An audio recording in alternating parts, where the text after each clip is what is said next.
تو بہت سے ایسے لوگ ہوں گے جن کو آپ کو پتہ لگے گا کہ جو اللہ سے صرف دنیا ہی مانگتے رہتے ہیں. یا اللہ میری جاب اچھی کر دے, یا اللہ میرا بزنس اچھا کر دے, یا اللہ ہمیں گھر اچھا دے دے, یا اللہ میری امیگریشن کرا دے, یا اللہ مجھے گاڑی اچھی دے دے, یا اللہ ہمیں اچھی جگہ پہ گھر دے دے. تو کیا یہ ساری دنیا کی دعائیں ہیں؟ اب میں یہ نہیں کہہ رہا کہ دنیا کی دعا مانگنا کوئی غلط بات ہے, ٹھیک ہے مانگیے, اللہ تعالیٰ حلال طریقے سے وسعت سے یہ سب چیزیں نعمتیں عطا فرمائے, لیکن اپنی آخرت کی دعاؤں کے اوپر بھی فوکس کرنا ہے. اور ترجیح اگر دینی ہے تو زیادہ دعائیں آخرت کی کرنی ہیں اور تھوڑی دعا دنیا کی, کیونکہ دنیا خود بھی تھوڑی ہے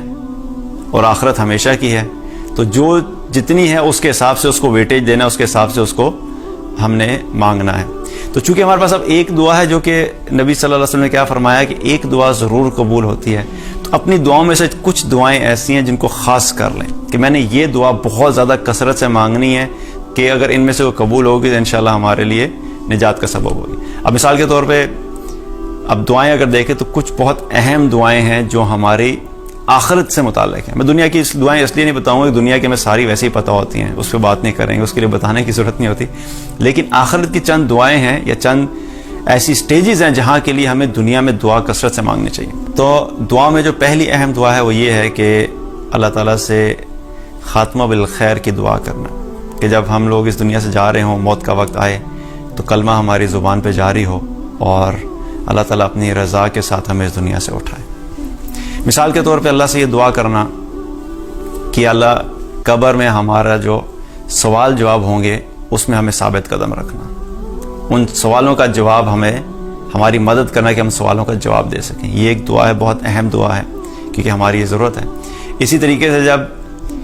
قیامت کا دن قائم ہوگا تو اللہ سے یہ دعا کرنا ہے کہ اللہ اپنے عرش کا سایہ نصیب فرما, یہ بھی ہماری بہت اہم ضرورت ہے. اسی طریقے سے جب حساب کتاب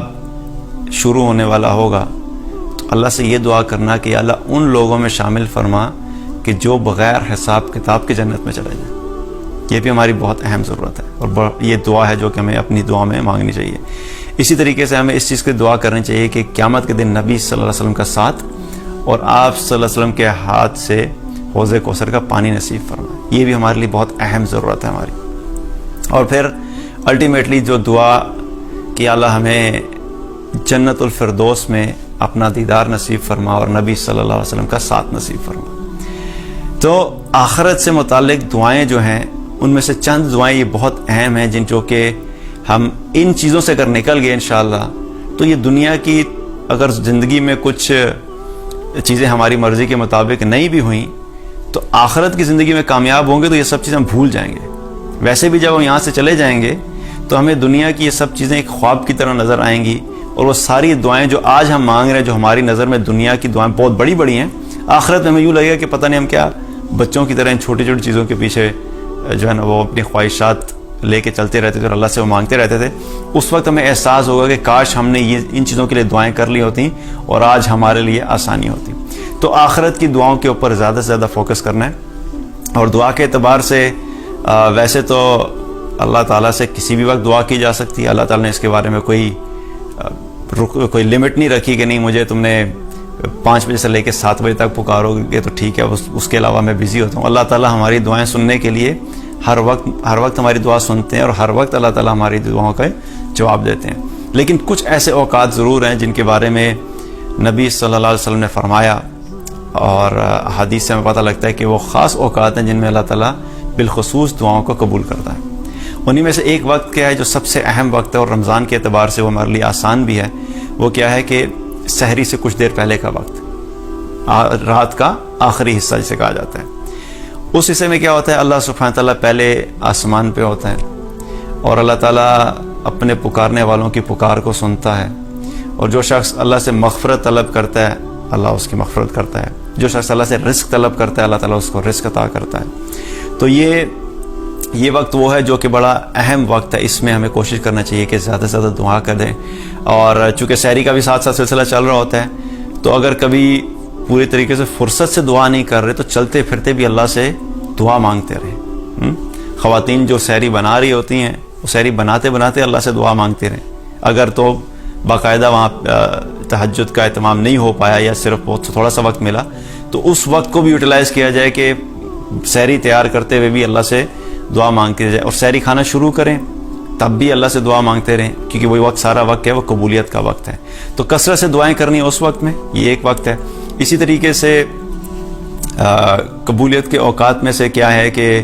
جو اذان اور اقامت کے درمیان وقت تو ہوتا ہے, اس کے بارے میں بھی آپ صلی اللہ علیہ وسلم نے کیا فرمایا کہ اللہ تعالیٰ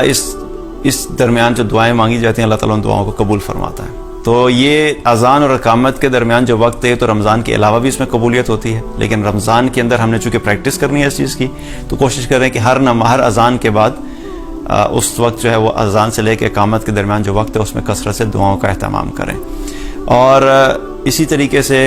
سجدے کی حالت میں